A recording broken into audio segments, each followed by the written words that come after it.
এই উদ্দেশ্য করে আজকে এই সালাত এসেছে, সেদিকে খেয়াল করে সকলে মোতাবাক হাদিসের মধ্যে চলে আসে। এখন আপনাদের সামনে বলার নসিহত করবে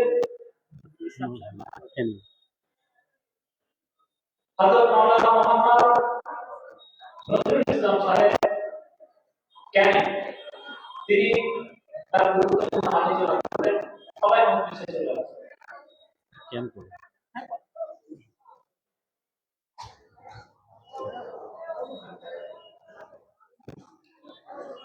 আসসালামু আলাইকুম ওয়া রাহমাতুল্লাহি ওয়া বারাকাতুহু।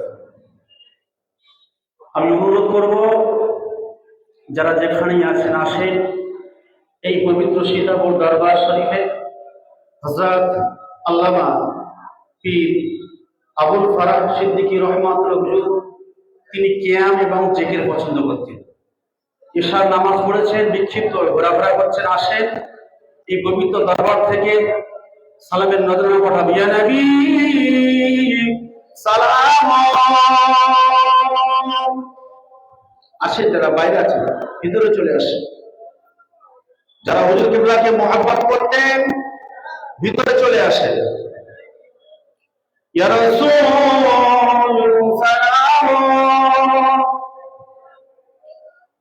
ইয়া হাবিব সালাম,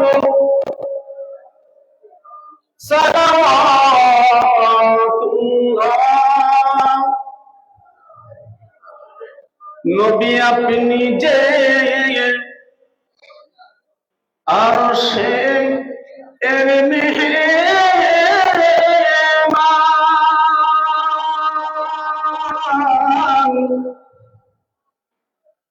সেথায় ডাকিলেন প্রভু রহমান,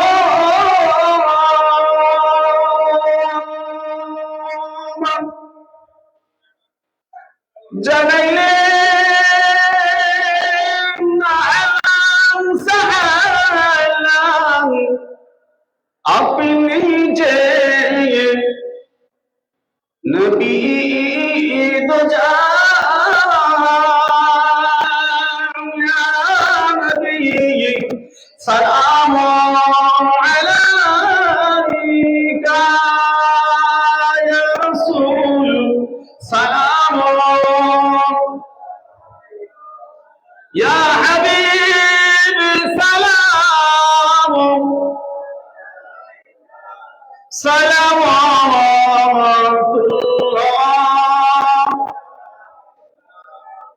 কলমাতে লেখা আপনা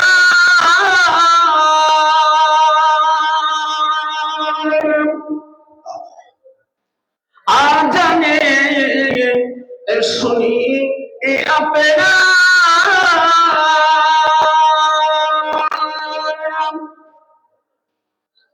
নামদে আপনা আকে সালাম, আপনি যে নূরে মুজাসসাম,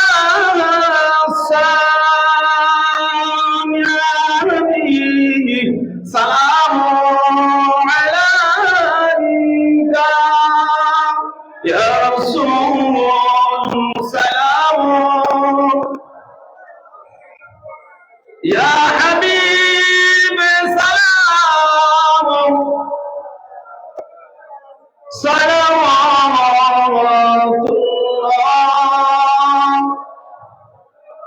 সকলে বসে বলবেন বিসমিল্লাহ।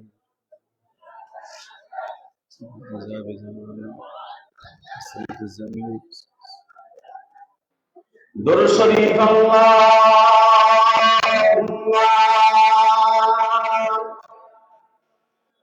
পড়েন বাবা, পড়ে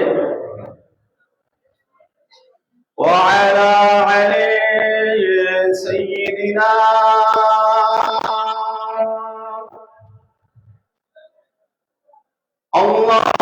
আল্লাহুম্মা সাল্লি আলা সাইয়্যিদিনা মাওলানা মুহাম্মদ ওয়া আলা আলি সাইয়্যিদিনা।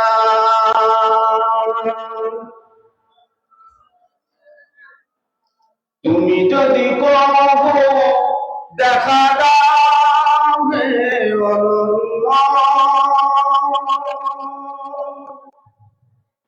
তবে হবেই হবে জীবন আমার ধন্য।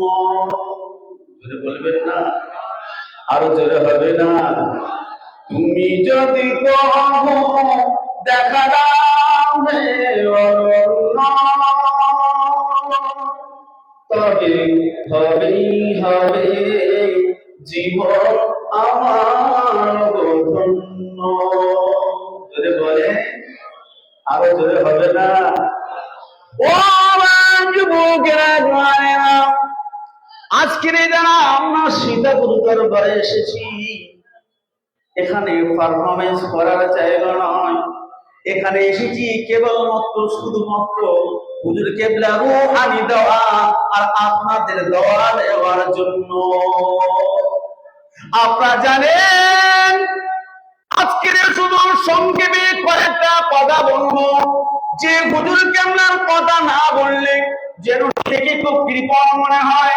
আপনারা সবাই জানেন, আফজাল সুদাকির হুজুর কেবলা বছর বয়স, হুজুর কেবলাকে সাথে করে নিয়ে ওনার আব্বা যান দাদা হুজুর কেবলা রাহমাতুল্লাহর হাতে বায়াত করিয়েছিলেন। ও সীতাপুরে পাগলা রে, সীতাপুর যখন 4 বছর বয়স, তখন দাদা হুজুর কেবলার হাতে বায়াত হলেন। হুজুর কেবলার যখন 6 বছর বয়স, সেই সময় তার আব্বা 28 বছর বয়সে শেষরা হুজুর কেবলা পৃথিবী থেকে বিদায় নিয়ে হুজুর কেবলা এতিম হয়ে গেলেন মাত্র 6 বছর বয়সে। আমার হুজুর কেবলা যখন 6 বছর বয়সে এতিম হলেন, যে সময় খেলার কথা, যে সময় পড়ার কথা, সে সময় হুজুর কেবলা এতিম হয়ে গেলেন। 4 হুজুর কেবলা, বড় হুজুর কেবলা, মেজদা হুজুর কেবলা, নওয়াব হুজুর কেবলা, ছোট হুজুর কেবলা, 4 হুজুর কেবলা হুজুরকে আঁকড়িয়ে ধরলেন। বিশেষ করে নওয়াব হুজুর কেবলা হুজুরকে অত্যন্ত স্নেহ ভালোবাসতেন। হুজুর কেবলা পড়াশোনা শুরু হয়ে গেল। পড়াশোনার পাকে পাকে আম্মাজানকে দেখতে লাগলেন, আম্মাজানদেরকে ভালোবাসতেন। হুজুর কেবলার বয়স যখন শিক্ষালাভ শেষ হয়ে গেল, হুজুর কেবলার একটা নেশা ছিল। আমাদের অনেকের ব্যবসার নেশা, অনেকের চাষের নেশা, অনেকের খেলার নেশা। পীর আল্লামা মরহুম সীতাকুল কেবলা আমার নেশা ছিল দ্বীনের দাওয়াত দেওয়া নেশা। জোরে বলবেন না? একটু জোরে হবে না? নাই দেবে। হুজুর কেবলার কথা আপনাদেরকে যতই বলবো কম বলা হবে, কারণ এই দরবারের খাদেম আমরা। আপনাদের দোয়া হচ্ছে আল্লাহ পাক এখন পশ্চিম বাংলার বিভিন্ন জেলায় জেলায় ঘোরাচ্ছেন, কিন্তু হুজুর কেবলা রূহানি চেহারাটা যেন প্রেমিকটা প্রত্যেকটা প্রেমিকের সামনে ভাসে। হুজুর কেবলার চুলটা এমন ছিল, কেমন ছিল আপনারা সবাই জানেন, যেন মৃদুমন্দের বাতাসে ছিল হুজুরের চুলটা যেন নাচছে, এখনো চোখের সামনে ভাসছে। হুজুর কপালটা যেমন চওড়া ছিল, শুভ্র সাদা, এমন করে চুলটা ছিল। হুজুর কেবলার নাকটা উঁচু ছিল, আমাদের চোখের সামনে এখনো ভাসছে। হুজুরের দাড়িটা তো শুভ্র সাদা ছিল, হুজুর কেবলা আমাদের চোখের সামনে এখনো যখন ভাসছে।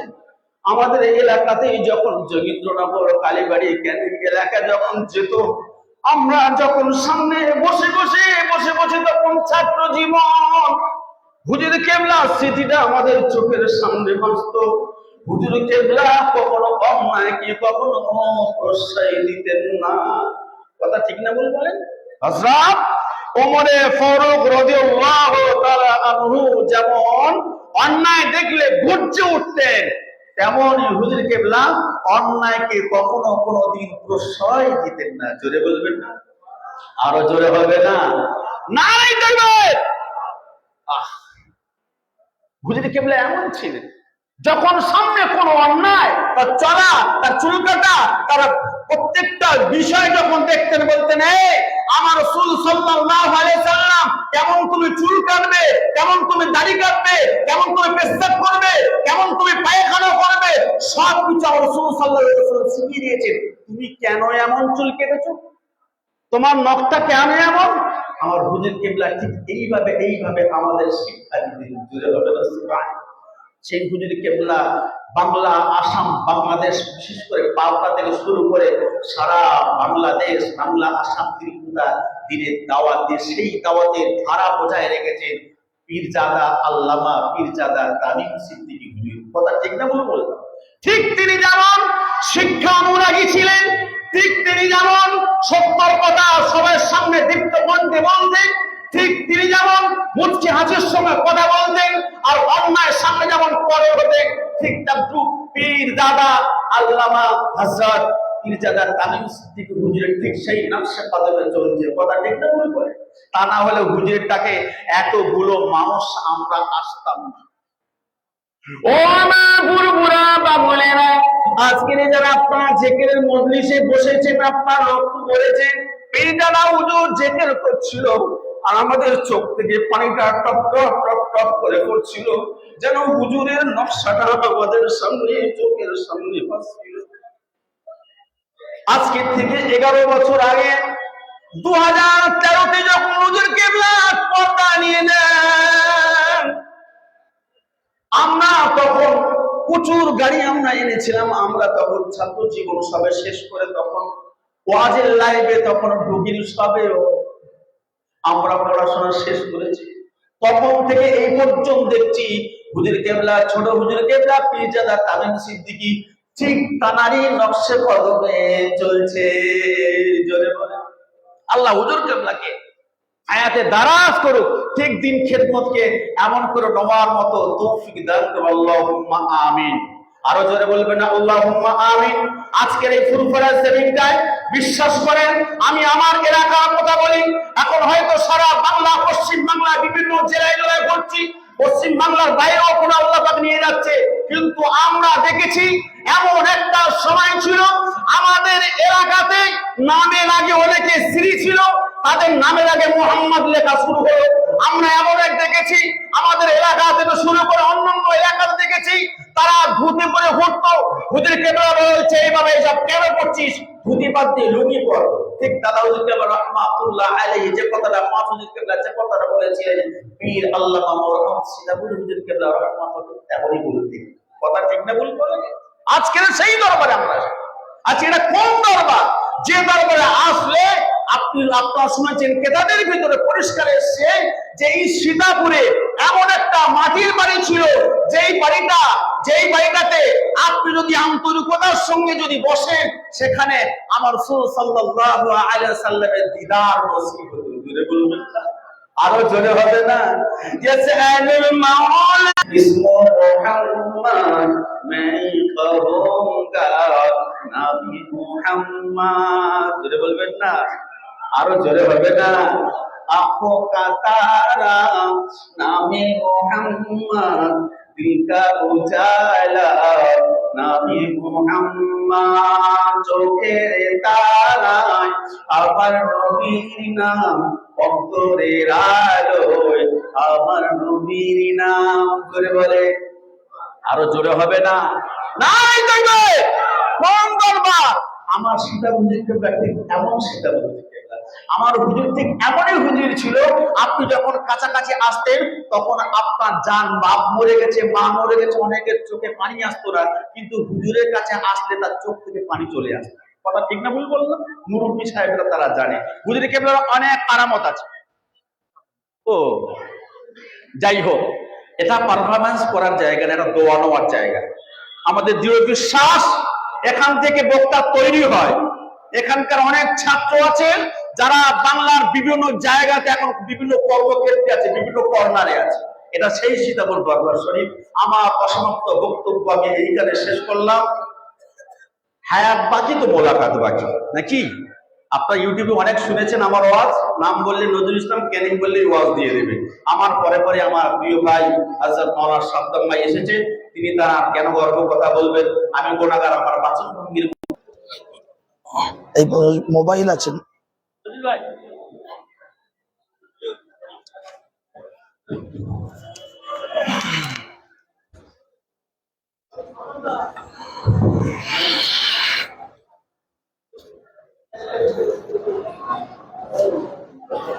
আসসালামু আলাইকুম ওয়া রাহমাতুল্লাহি ওয়া বারাকাতুহু। পৃথিবী বিক্ষিপ্ত অবস্থায় যারা ছড়িয়ে ছিটিয়ে আছেন, দূরে আছেন, মাইকের আওয়াজ শুনছেন, আল্লাহর রাস্তে মজলিসের ভিতরে চলে আসুন। কারণ আমরা এখানে কিন্তু মার্কেটিং করতে আসি, আমরা এসেছি কিছু নেওয়ার জন্য, কিছু পাওয়ার জন্য। আমি গুনাহগার সাদ্দাম হোসেন, আপনারা আমাকে কম বেশি চেনেন, আমার থেকে আমার আব্বাজানকে আর আপনারা বেশি ভালো চেনেন। ফুরফুরা শরীফ মসজিদের প্রাক্তন ইমাম মরহুম মাওলানা আমজাদ হোসেন সাহেব, তার ওয়াজ নসিহত জীবনে অনেক শুনেছেন, যদিও আজকে সে মানুষটাকে দেখতে পাচ্ছেন না, কারণ তিনি দুনিয়ার বুকে নেই, রোড অ্যাক্সিডেন্টে ইন্তেকাল করেছেন। সেই যোগ্য বাপের অযোগ্য সন্তান হলেও আজকের যখন দরবার শরীফে দোয়া নেওয়ার উদ্দেশ্যে এসেছি, ওয়াজ নয়, খুব বেশি বেশি 10 থেকে 15 মিনিট দোয়া নেওয়ার জন্য। তো জলসাটা তো প্রায় 12টার মধ্যেই তো শেষ হয়, সুতরাং অনেক আলেম ওলামা আছেন, পীর সাহেব হুজুর আছেন, তারা কিছু কিছু কথা বলবেন। সকলে আমরা প্রাণ খুলে মহাব্বতে দরুদ আল্লাহুম্মা সাল্লি আলা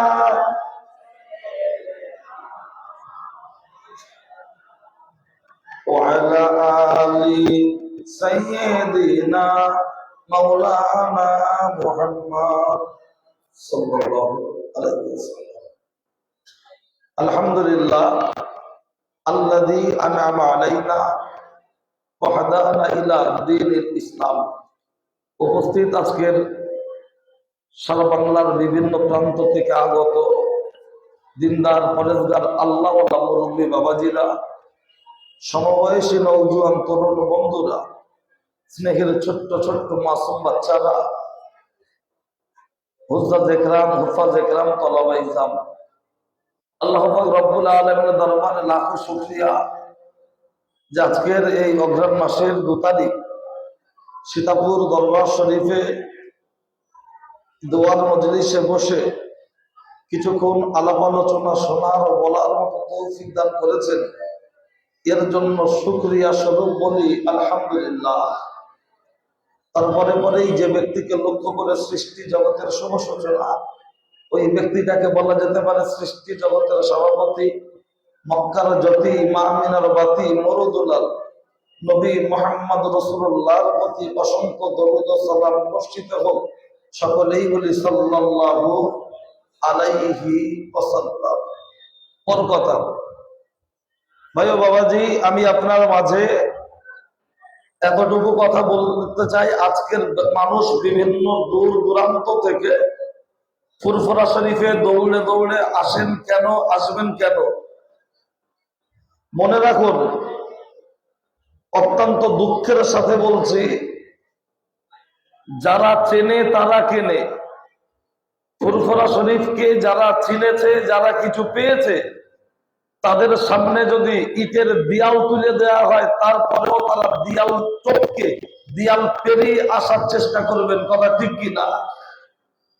কিন্তু যারা চেনেনি তারা যেমন কেনেনি, যারা ফুরফুরা শরীফে দেখার জন্য এসেছে, কিছু নেওয়ার জন্য আসেনি, তারা কিছু পায়নি।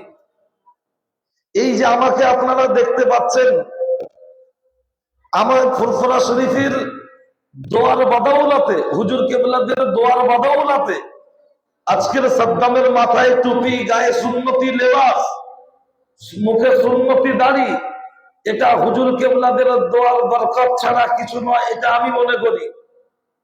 আজকের মনে রাখবেন, যারা ফুরফুরা শরীফে এসে কেনাকাটাতে ব্যস্ত থাকে, মার্কেটিং করতে ব্যস্ত থাকে, তারা তো কিছুই পাবে না, হালুয়ার মোরব্বা পাবে। যারা কেনাকাটা করতে ব্যস্ত থাকে, তারা তো মনসুর মেটাই পাবে। কারণ এটা আজমির শরীফ নয় যে সুতো নিয়ে যাবে, নকুলদানা নিয়ে যাবে, সিন্নি নিয়ে যাবে, ফিরনি নিয়ে যাবে। এটা দরবারে ফুরফুরা শরীফ। এখানে আসলে হুজুর কেবলাদের সোহবতে বসে তাদের মুখ থেকে দুটো একটি কথা নিয়ে যদি আমরা বাড়ি পর্যন্ত ফিরতে পারি, ইনশাআল্লাহ আমাদের জীবনটা পরিবর্তন করবে। কথা ঠিক কিনা? আপনারা এর আগে বক্তব্য শুনছিলেন এশার নামাজের আগে পীরজাদা মিনহাজউদ্দিন সিদ্দিকী ভাইজানের মুখ থেকে। তিনি কি বললেন? চৈত্র